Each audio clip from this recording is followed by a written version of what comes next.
Hey there guys, what is going on? We are continuing our role with a lot of these zombies content based around Firebase Z here. Firebase Z is of course an amazing map in this game. There's loads of stuff that still hasn't been uncovered and it's all very exciting, but today we are here to talk about how to turn on the power. Now this is not too difficult in this game, and because of the way Cold War Zombies is laid out, it essentially tells you exactly how to do this.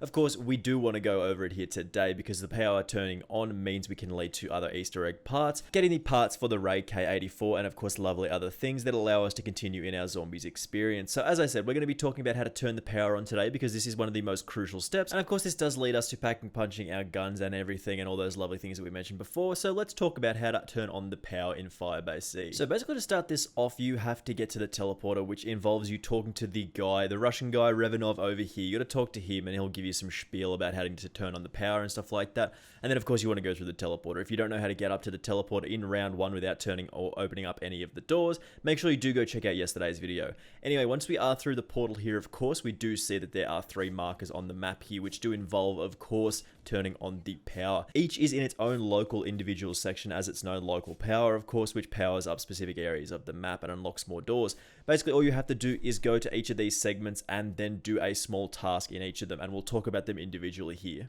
Each of these individual sections do see you having to do pretty much the same task for all of them. You do have to open up a couple of doors for each, and then of course you will see the reactor, the ether reactor kind of thing that we've got going on here. Essentially all you have to do is activate the little machine that we see in front of us and then defend it for a few moments while it does charge up. You do need to kill a certain amount of zombies in the proximity of the area. Basically all you have to do is get enough zombie kills until the reactor says that it is time to go, and it'll make a big explosion, and once it does that you will know that the power is turned on. This is, of course, the military command ether reactor we are taking a look at here, but for the most part, these are all the same, and once you do turn all 3 of these on, you get the power on across the entire map. But we'll take a look at the second one here.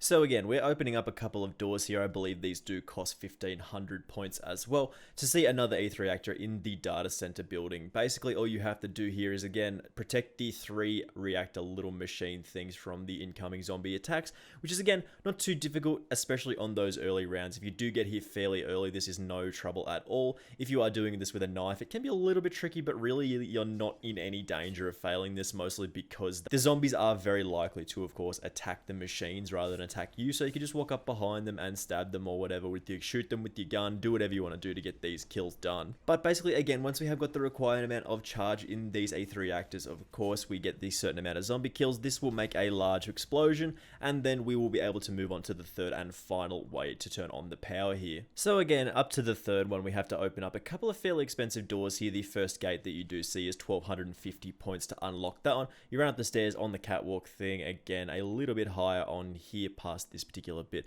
We walk up to this door, which is a 1500 point door again, and we see the last ether reactor. We turn that bad boy on for that 500 credits, and again we wait for the incoming zombie attack. Basically very similar. Again, you have to wait for the right amount of charge. Involves killing zombies in the area, so we kill that zombie there, get that right amount of charge, and again, once you have got the right amount of zombie kills, this is really easy. Like, this is a very simple way to turn on the power. It is kind of expensive. It's relatively expensive in terms of actual points to open up all the doors.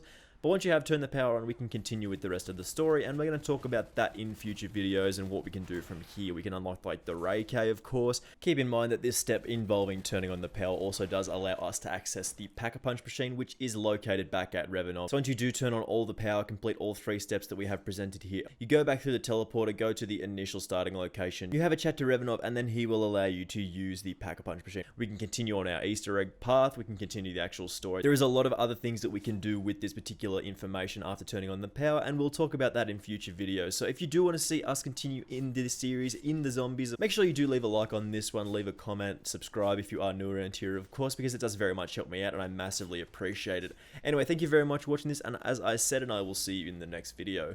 Bye!